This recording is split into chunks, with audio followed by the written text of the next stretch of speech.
One of the కీలకమైన agreement sign చేసిపోయిండు, రెలోస్ agreement. ఏంది గిరీష్ మస్తుంటాయి అగ్రిమెంట్లు, ఈ రెలోస్ అగ్రిమెంట్ స్పెసిఫికల్గా ఎందుకు తీసుకొని పోతున్నావు అని చెప్పి మాట్లాడితే, ఇండియా రష్యా ఒక స్ట్రాటజిక్ లాజిస్టిక్ అగ్రిమెంట్ ఇది. ఇది మన రీచ్ని ఎక్స్పాండ్ చేస్తుంది, మన పవర్ని ఎన్రిచ్ చేస్తుంది, ఎన్హాన్స్ చేస్తుంది. ఇన్ఫ్యాక్ట్ చెప్పాలనంటే ఇండో పసిఫిక్లా ఇది పవర్ని బ్యాలెన్స్ చేస్తుంది ఈ అగ్రిమెంట్. ఏంది గిరీష్ రెలోస్ అని చెప్పి మాట్లాడితే, reciprocal exchange of logistical support, దాన్ని మనం రెలోస్ అంటాం. రెసిప్రోకల్ ఎక్స్చేంజ్ ఆఫ్ లాజిస్టికల్ సపోర్ట్ని రెలోస్ అంటాం. ఇది ఏంది గిరీష్ అని అంటే ఒక బై మిలిటరీ లాజిస్టిక్స్ ప్యాక్ట్, అంటే ఆర్మీ నేవీ ఎయిర్ ఫోర్స్లను 3 కలుపుతున్న ఒక లాజిస్టిక్ ప్యాక్ట్ ఇది. ఇది ఏంది, దీనికి ఏమవుతుంది గిరీష్ అంటే ఒక మ్యూచువల్ యాక్సెస్ ఇస్తుంది. రష్యాలో ఉన్న పోర్ట్లకు, భారత్లో ఉన్న పోర్ట్లకు, ఎయిర్ ఫీల్డ్స్లకు ఒక యాక్సెస్ ఇచ్చే ఒక లాజిస్టిక్స్ ప్యాక్ట్ ఇది. ఇది ఎక్కడెక్కడ ఉపయోగపడుతుంది, దానివల్ల మనకేం లాభం ఉంటుంది అని అంటే, నీ క్షిపణులు అక్కడ పోయినా అవి రీఫ్యూల్ అవుతాయి, రిపేర్లు అవుతాయి, వాటికి డాక్ దొరుకుతుంది, మెయింటెనెన్స్ చేసుకోవచ్చు, సప్లైస్ కూడా దొరుకుకోవచ్చు. అంటే భారత్ హిందూ మహాసముద్రం నుంచి ఆర్కిటిక్ సర్కిల్ దాకా బోలో భారత్ మాతాకి జై, నీ క్షిపణి ఆగదు. నీ ప్లేన్ ఏదైనా మెయింటెనెన్స్ వచ్చినా భారత్కి రావాల్సిన అవసరం లేదు. This is the crucial pact.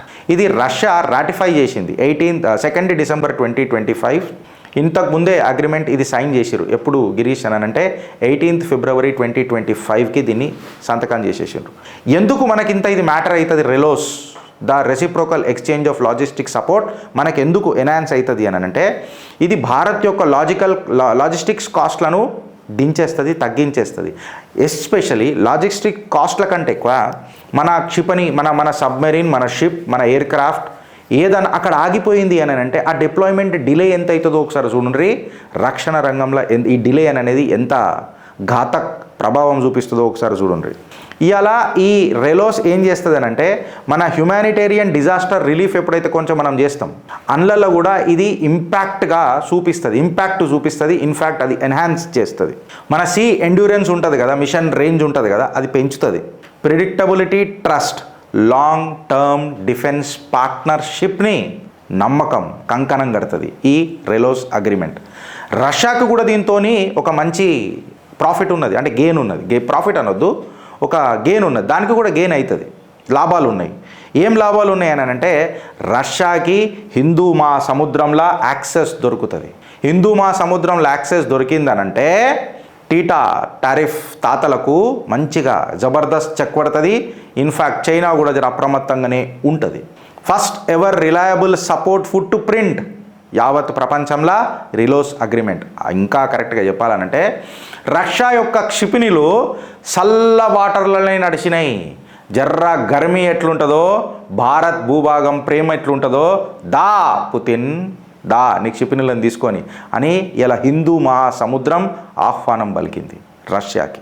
ఇలా రష్యా ఈ రెలోస్ అగ్రిమెంట్ ద్వారా దానికి డైరెక్ట్ లాభం ఏముంటుంది అంటే, గల్ఫ్, ఈస్ట్ ఆఫ్రికా ఇంకా స్విస్ రూట్స్ ఉంటాయి కదా, డైరెక్ట్గా ఎంట్రీ దొరికిపోతుంది, ఫాస్టర్గా ఎంట్రీ దొరికిపోతుంది. ఇంకా కరెక్ట్గా చెప్పాలనంటే, రష్యాకి నార్దర్న్ సీ రూట్ ఇంకా నార్దర్న్ సౌత్ ట్రాన్స్పోర్ట్ కారిడార్ ఏదైతే ఉంటుందో దాన్ని బలంగా లింక్ చేస్తుంది. ఇన్ఫ్యాక్ట్ ఒకటే మాటలో చెప్పాలనంటే, భారత్ అత్యంత తన పరమమిత్రుడైన రష్యాకి ఒక లాజిస్టిక్ గేట్వే అవుతున్నది హిందూ మహాసముద్రం రీజియన్లో, ఇండియన్ ఓషన్ రీజియన్లో. భారత్ దీంతో ఏం గెయిన్ చేస్తుంది గిరీష్ అని అంటే, హిందూ సముద్రంలో కంప్లీట్ బ్యాలెన్స్ ఆఫ్ పవర్ నడుస్తుంది. అమెరికా ఎత్తుగడలు, చైనా నాటకాలు, పాకిస్తాన్ గురించి ఇప్పుడు మనం పట్టించుకోవద్దు, డిస్కస్ కూడా చేయొద్దు బ్రదర్, అయిపోయింది ఇక కేల్ కథం. ఈ దోస్తుతో మనకి ఏమవుతుంది అంటే, ఈ రెలోస్ అగ్రిమెంట్తో ఏమవుతుంది అని అంటే, మన ఆల్ టైమ్ వెదర్ ఫ్రెండ్ ఎప్పటికీ ఉంటాడు. డైరెక్ట్గా చైనా ఎక్స్పాండింగ్ స్ట్రాటజీస్ ఏవైతే ఉన్నాయో, రష్యా చైనా కంటే ఎక్కువ భారత్ని అత్యంతగా నమ్ముతుంది. Over dependence on the US logistic support ఉంటుంది కదా ఫ్రెండ్స్, అది తగ్గుతూ వస్తుంది. రష్యన్ ఆపరేషన్స్ ఎప్పుడైతే ఇండియన్ ఓషన్ రీజియన్లో పెరుగుతాయో, భారత్ రష్యా ఇంకా గట్టిగా అవుతాయి. గరం వేడి ఎట్లుంటుందో, ఆ వామ్త్ ఎట్లుంటుందో, गर्मी ఎట్లుంటుందో, तप बढ़ाने के लिए बताया था ना राहुल जी, तप बढ़ गया. तपस्या तो आरंभ हो चुका था 2014 में, जब मैं नरेंद्र दामोदर दास मोदी ईश्वर की शपथ लेता हूं అని చెప్పి ఎప్పుడైతే ప్రమాణ స్వీకారం చేసిండు చూడు, తపస్యతో ఆరంభ హో చుకా థా, అభి తప్ బడనా షురూ హువా, సాక్షి బనో ఇస్ తప్ కా. సాక్షివిగా రాహుల్ గాంధీ ఇప్పుడు ఉంటుంది అసలైన సిసలైన నృత్య తాండవం నీకు చూపిస్తాడు. ఇండియన్ ఇన్ఫ్లుయెన్స్ ఇండో పసిఫిక్ జియో పాలిటిక్స్లా ఏ రకంగా ఉంటుందో ఇక మీరు చూడండి ఫ్రెండ్స్. అంటే ఇండియా స్ట్రాటజిక్ రీచ్ ఎక్స్పాండ్ అవుతున్నది. 40+ రష్యన్ బేసెస్కి మనకు యాక్సెస్ దొరుకుతున్నది. ఆర్క్టిక్ సర్కిల్ ముర్మన్సాక్ నుంచి పసిఫిక్ ఫ్లీట్ వ్లాడివోస్టాక్, పెట్రోప్లావ్లాస్టాక్, ఈ పేర్లు తిరిగాయి, రష్యన్ పేర్లు జర టఫ్ ఉంటాయి. ఇంకొకటి కంచాస్కీ అని అనంట. ఈ అన్నిటికీ యాక్సెస్ దొరుకుతున్నది. వ్లాడివోస్టాక్కి మనకు యాక్సెస్ దొరుకుతున్నది. అంటే ఇగో ఇట్లా కూర్చొని ఇట్లా తుప్పు మన ఉంచితే చైనా కొడుతుందంట. గూగుల్లో కూర్చుకొని చూసుకోరు ఒకసారి వ్లాడివోస్టాక్ పోర్ట్ ఎట్లుంటుందో. ఈ యాక్సెస్ ఉంటే చైనాను మీదికేని కూడా గిలిగిలి గజ్జలాటనే. ఇక బ్లాక్ బాల్టిక్ సీలలో మనకు యాక్సెస్ దొరుకుతుంది. ఆర్క్టిక్ మిషన్ స్టార్ట్ అయితే లాంగ్ రేంజ్ సర్వలైన్స్లు స్టార్ట్ అవుతాయి. ఎనర్జీ రూట్ అనేది కంప్లీట్గా భారత్ రష్యా మానిటర్ చేస్తుంటుంది. ఇక డిఫెన్స్ సప్లై ఎక్స్చేంజెస్ గురించి నేను సపరేట్గా మాట్లాడనక్కర్లేదు. స్ట్రీమ్లైన్డ్ సపోర్ట్ సుకోయి M30 MKAకి ఇక స్ట్రీమ్లైన్ అయిపోతుంది. లాజిస్టిక్స్ సపోర్ట్ గిట్ల ఎట్లుంటుందో మీకు అందరికీ తెలుసు. MiG-29, T-90, S-400 systems, spare parts coordination కూడా ఈ ఫ్లైట్లకు ఎక్సెట్రా ఏమన్నా అయితే డైరెక్ట్గా టకాటక్. ఈయన కేవలం జాతి కులగణల టకాటక్ అని అన్నాడు. బట్ నా దేశ నరేంద్రుడు సురక్ష కవచం చేసుకుంటా టకాటక్ అని భారత్ని ఫిక్స్ చేస్తున్నాడు. ఎవడి దాంట్లో స్వార్థం కనిపిస్తున్నది, ఎవడి దాంట్లో సేవ కనిపిస్తున్నది అనేది ఇలా భారతీయుడు డిసైడ్ చేయాలి. నీ క్షిపణులకు నీ వార్ స్ట్రాటజీకి డిలే లేకుండా ఇలా అగ్రిమెంట్లు జరుగుతున్నాయి. అన్సస్టైనబుల్ ఎన్హాన్స్మెంట్లు జరుగుతున్నాయి. రష్యన్ ఒరిజినల్ ప్లాట్ఫామ్లు భారత్లో ఆత్మనిర్భర్ అవుతున్నాయి. ఆ రిలోస్ గురించి ఇంత చెప్పినావు గరీష్, మళ్ళీ వేరే కూడా ఏం లేవా అని చెప్పి మాట్లాడితే, వేరే ఎందుకు లేవు ఫ్రెండ్స్, మన దగ్గర మస్తున్నాయి ఇట్లాంటి అగ్రిమెంట్లు, మనవి మస్తున్నాయి. కాకపోతే రిలోస్ ఎందుకు కీలకం అని అంటే రష్యా మనని ఒక దోస్తు లెక్క చూస్తుంది, జూనియర్ పార్ట్నర్ లెక్క కాదు. ఇవాళ RELOS versus RELOS versus LEMOA versus COMCASA versus BECA, ఇన్ని అగ్రిమెంట్లు ఉన్నాయి భారత్తో. రెలోస్ అనేది మనం రష్యాతో అగ్రిమెంట్ చేసినాం. లెమోవా అని చెప్పి తీసుకుంటే logistic exchange memorandum of agreement యుఎస్తో చేస్తాం. దేనికి చేస్తాం? మ్యూచువల్ లాజిస్టిక్స్ కోసం చేస్తాం. ఇండో పసిఫిక్ ఆపరేషనల్ అబిలిటీ కోసం చేస్తాం. ఇంకొకటి కామ్కాసా అని అంటారు, communication and compatibility security agreement, ఇది కూడా యూఎస్తో చేస్తాం. జర డీటెయిల్గా పోయి మాట్లాడితే రిలోస్ అనేది మనకు మాస్టర్ స్ట్రోక్. ఎందుకంటే మల్టీపోలార్ బ్యాలెన్స్ చేస్తుంది అది భారత్ ఇంకా ఆర్క్టిక్ సర్కిళ్ళల్లో. ఇన్ఫ్యాక్ట్ చెప్పాలనంటే ఒక సింగిల్ పవర్ యుఎస్ని, చైనాని, యూరోప్ని డైరెక్ట్గా చెక్ పెడుతుంది. ఇండియన్ ఓషన్ రీజన్ని ఒక డామినేటింగ్ పవర్గా పెడుతుంది. మీరు గ్లోబల్ సినారియో చూడండి, భారత్ ఎక్కడున్నది, రష్యా ఎక్కడున్నది. ఈ భారత్ రష్యా ఒకటైపోయింది అని అంటే కంప్లీట్ భూభాగంని ఇట్లా చుట్టిపడదూపుతాయి. భారత్ ప్రతిభ, రష్యా పరాక్రమం, ప్రతిభతో పాటు పరాక్రమం తోడైతే దుష్మన్ పరేషానే. ఇవాళ రష్యా భారత్తో ఒక స్ట్రాటజిక్ కంట్రోల్ తీసుకుంది, ఇచ్చింది కూడా. Indo Russian defence ecosystem ఏదైతే ఉంది చూడు, 13 బిలియన్ వర్త్కు పోయేటట్టున్నదని చెప్పి రాజకీయ నిపుణుల అంచనా. జియోపొలిటికల్ ఫుట్ ప్రింట్ ఇవాళ పసిఫిక్ నుంచి, హిందూ మహాసముద్రం నుంచి ఆర్క్టిక్ సర్కిల్ దాకా పోతుంది అని అంటే నీ రీచు, నీ రెసిలెన్సు, నీ రీఅలైన్మెంటు ఏడదాకా అయిందో చూడు. నీ కంట్రోలు, నీ బ్యాలెన్సు, నీ డీప్ రీచ్ ఏడదాకా పోయిందో చూడు. నీ యాక్సెస్, నీ స్పీడు, నీ రిలవెన్స్ ఏడదాకా పోయిందో చూడు. నీ స్టెబిలిటీ, నీ మల్టీపోలార్ మ్యారిటైమ్ బార్డర్ ఏడదాకా పోయిందో చూడు. ఇది రెలోస్. మీకు కొంచెం ఏదైనా కాంపిటేటివ్ ఎగ్జామ్స్ రాస్తారు కాబట్టి నేను లెమోవో, బెకా ఇవన్నీ కూడా తీసుకొని వచ్చిన. నువ్వు లెమోవో కూడా తీసుకొని చూస్తే friends, logistic exchange memorandum agreement అని ఉంటుంది. ఇది ఏం టైప్ అని అంటే ఇది కూడా ఒక లాజిస్టిక్ ఎక్స్చేంజే. ఇండో పసిఫిక్ అట్లాంటిక్లలో ఇది బాగా మనకు రీజన్లో ఫోకస్ చేస్తుంది. స్ట్రాటజిక్ యాంగిల్ ఏముంటుంది అని అంటే యుఎస్ పార్ట్నర్షిప్ మన భారత్ జియో పొలిటిక్స్ని కనెక్ట్ చేస్తుంది. అంటే దీన్ని ఎందుకు ఉపయోగం చేస్తారు గిరీష్ అని చెప్పి మాట్లాడితే, ఇండియన్ ఓషన్ రీజన్ని మళ్ళీ ఆర్కిటిక్లా, యురేషియాలో కంట్రోల్ చేస్తుంది ఈ అగ్రిమెంట్. గిరీష్ ఇది కూడా ఆర్క్టిక్ ఇస్తుంది కానీ మళ్ళీ అలాస్కా గాన్నే పడని కదా నెత్తి మీద ఇంత మీద. కాకపోతే ఆర్క్టిక్ సర్కిల్కి ఎవరి దగ్గర ఉన్నాడు అని అంటే రష్యా. సో ఈ రెండు అగ్రిమెంట్లతోని అంటే మన ఇంట్రెస్ట్లు మనమే చూస్తున్నాడు, భారత్ ఇంట్రెస్ట్లు తప్ప వేరే మాట్లాడతలేడు మోదీజీ. ఇది గుర్తుపెట్టుకొని మీరు మాట్లాడుండ్రి. ఇక్కడ చైనాని కంట్రోల్ చేస్తుంది, డైవర్సిఫై యుఎస్ని డైవర్సిఫై కూడా చేస్తుంది.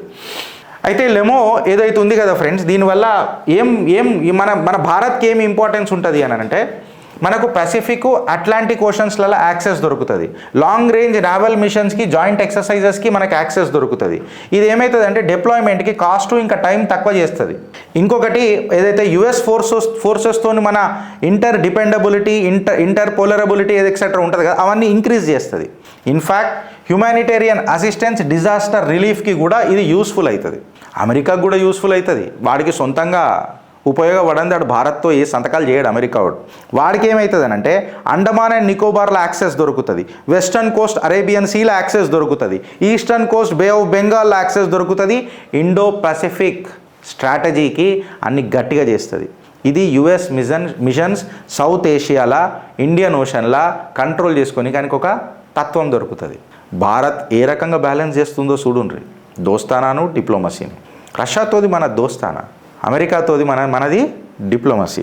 ఇది లెమోవో. మీకు కొమ్కాసా అని కూడా ఉంటుంది, communications capability and security agreement అంటారు దీన్ని.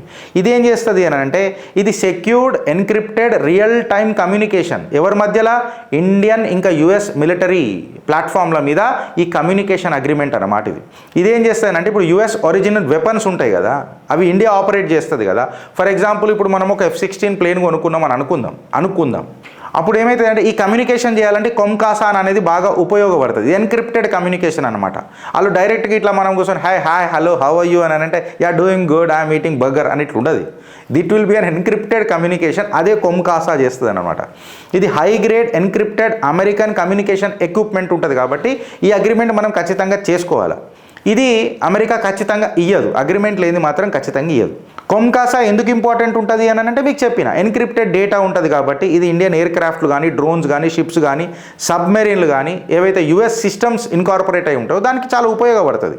ఇది ఏం చేస్తుంది అంటే ఒక బ్లూ ఫోర్స్ ట్రాకింగ్ సిస్టమ్స్ని డిప్లాయ్ చేస్తుంది. అంటే ఫ్రెండ్లీ పొజిషన్స్, ఇప్పుడు ఒక అమెరికా షిప్ వచ్చింది, ఇండియన్ షిప్ ఉన్నదని అంటే ఈ బ్లూ ఫోర్స్ ట్రాకింగ్ ఏం చేస్తుందంటే ఒక ఫ్రెండ్లీ కమ్యూనికేషన్కి ఒక పొజిషన్స్ కూడా చెప్పుడు మొదలెడుతుంది. అగో మన వాళ్ళది అక్కడ ఉన్నది, మన దోస్తుదే, కొమ్కాసా అగ్రిమెంట్ చేసిండు వీడు కూడా అని చెప్పి. ఇప్పుడు నీ దగ్గర ఒక బ్లూటూత్ ఆన్ చేయగానే నువ్వు ఇక్కడ ఉంటే నువ్వు ఒక యాప్ ఎట్లుంటుంది గట్లా అనమాట. ఇది data fusion with the US and intelligence and surveillance సిస్టమ్తో కూడా ఇది అవుతుంది, ఇన్కార్పొరేట్ అవుతుంది. భారత్తో దీనికి ఏం సంబంధం గిరీష్ అని అంటే ఒక సిచ్యువేషనల్ అవేర్నెస్ పెరుగుతుంది. యుఎస్ మేడ్ ప్లాట్ఫామ్లకు మనకు యాక్సెస్ దొరుకుతుంది. అంటే for example C-130J, C-17 air క్రాఫ్ట్లకు మనకు ఏముందో, ఈ కమ్యూనికేషన్ ఏముందో తెలుస్తుంది. P-8I మ్యారిటైమ్ ఎయిర్ క్రాఫ్ట్స్ ఏవైతే ఉన్నాయో అక్కడ మన కమ్యూనికేషన్ తెలుస్తుంది. అపాచీ చినుక్ హెలికాప్టర్స్ మనం అయితే వాడతాం చూడు, అక్కడ కూడా ఇవి ఉపయోగపడుతుంది. ఎప్పుడైతే మనం ఎక్సర్సైజులు చేస్తాం కదా, Malabar exercises, Indo Pacific operations, ఈ కొమ్కాన్ అనేది బాగా ఉపయోగపడుతుంది. అమెరికాకి ఖచ్చితంగా బెనిఫిట్ ఉంటుంది.